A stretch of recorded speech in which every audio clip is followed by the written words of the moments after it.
தாவேக்காவா BJP இயக்குதுன்னு சொல்றீங்களா sir? தாவேக்காவா BJP இயக்குதுன்னு சொல்றீங்களா? 100% தாவேக்காக்கு கொடுக்கப்பட்ட அஜெண்டா திமுகவை அடித்து ஒழிக்கணும். அது மட்டும் தான் கொடுக்கப்பட்ட விஷயம்.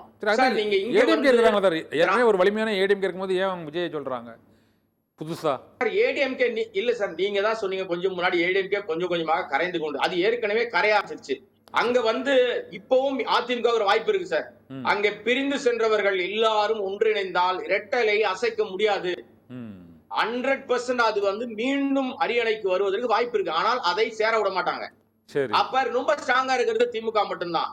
திமுகவை நான் பலவீனப்படுத்தணும்னா அங்க அவர்களோட கூட்டணியாக பலமாக இருக்கிறவர்களை ஒரு செங்கலா வரும். அதனாலதான் அவங்க சொல்றாங்க, காங்கிரஸோட நாங்க ரகசிய பேச்சுவார்த்தை நடத்துறோம், நாங்க விசிகாவோட பேச்சு நடத்துறோம், கம்யூனிஸ்டுகளோட பேச்சு நடத்துறோம், இது எல்லாம் பேச்சு நடத்துறோம் இவங்களா கிளப்பி விடுகிற செய்திகள். சரி, எங்கேயும் அப்படி பேச்சு நடப்பதாக ஒரு விஷயம் கூட இப்போது வரவே இல்லை. இது எல்லாம் ஒரு அரசியல் சதுரங்க விளையாட்டு சார். இதெல்லாம் இப்ப ஆரம்பிச்சுட்டா இல்லாத விஷயத்தை புகையில் ஏற்படுத்திட்டா என்ன நடக்கும்? கூட்டணிக்குள் குழப்பம் வரும். உனக்கு அதை தரேன் இதை தரேன்னு சொல்லிட்டு இங்க மாநிலத்தினுடைய அங்கீகாரம் வரும்போது மாநில கட்சியினுடைய அந்த முக்கியத்துவம் தான் பார்க்கப்படும். இப்ப நீங்க காங்கிரஸ் தேசிய தலைமை முடிவு பண்ணிச்சு நாங்க இங்க கிடையாது அப்படின்னா, கடந்த கால வரலாறை எடுத்து பாருங்க. தமாக ஏன் பிரிஞ்சுது? மூப்பனார் ஏன் வெளியே வந்தாரு? அன்னைக்கு மூப்பனார் சொன்னது நாம இந்த கூட்டணியில தான் நிக்கணும், திமுக கூட்டணியில தான் நம்ம நிக்கணும், வெளியே வரக்கூடாதுன்னு சொன்னாரு. அதை மீறி காங்கிரஸ் அதிமுகவோட கூட்டணி வைத்தது. விளைவு என்ன? தமாக என்று ஒரு அணி உருவாச்சு, கட்சி உருவாச்சு, கடைசியில அந்த அணி தான் ஜெயிச்சுது. ஆக தலைமை என்ன முடிவெடுத்தாலும் டெல்லி தலைமை தேசிய கட்சிகளுக்கு இருக்கிற பெரிய சாபக்கேடு இங்க மாநிலத்தில் இருக்கிற பிரச்சனைகளை அவர்கள் கண்டுகொள்வதே இல்லை.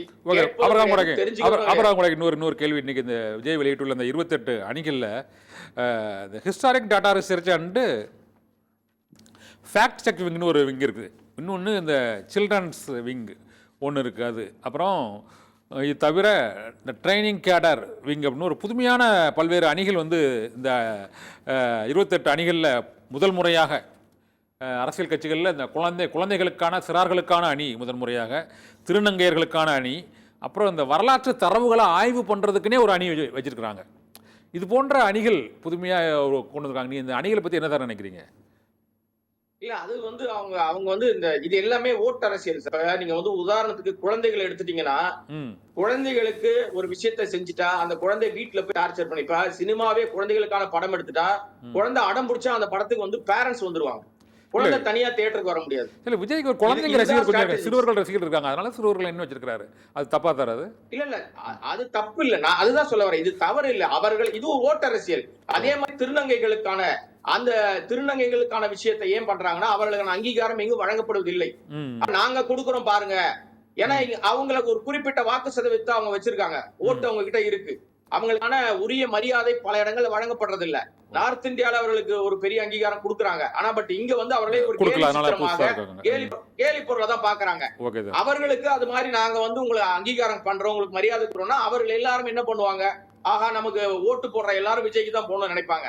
இதெல்லாம் ஓட்டு அரசியல், தப்பு கிடையாது. ஆனால் இது மட்டும் அவர் இன்னும் இறங்கணும் சார், கிரவுண்ட் லெவல்ல இறங்கணும். நான் என்ன சொல்ல வரேன்னா, என்னுடைய ஒவ்வொரு முறையும் நான் சொல்கிற விஷயம் நிறைவு கருத்தா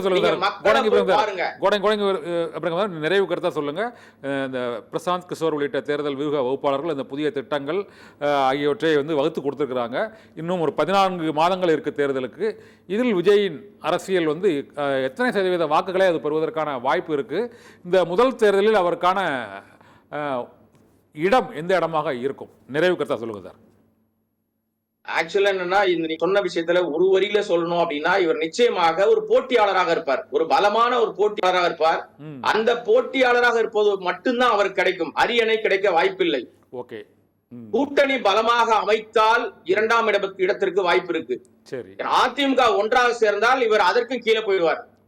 எப்படி இருந்தாலும் முதலிடத்தை பிரிப்பதற்கோ முதல்வர் நாற்காலி பிடிப்பதற்கோ விஜய்க்கு வாய்ப்பில்லை. ஆனால் இந்த அணிகள் மூலமாக மக்கள்கிட்ட போய் சேர ஆரம்பிச்சாங்கன்னா இன்னும் வருகிற நாட்கள்ல அடுத்தடுத்து வருகிற அடுத்த தேர்தல்களில் அவர்களுக்கான இடத்தை பிடிப்பதற்கு வாய்ப்புகள் இருக்கும். அது இவருடைய செயல்பாட்டை பொறுத்திருக்கு, மக்கள் இவர் சந்திக்கிறத பொறுத்து, மக்கள்கிட்ட போய் இவர் நேரடியாக சந்திப்புகளை நடத்துறத பொறுத்து, கிராமங்களில் இவரை நேரடியாக செல்வதன் மூலமாக தனக்கான அங்கீகாரத்தை அரியணையை பெற்றுக்கொள்ள முடியும்.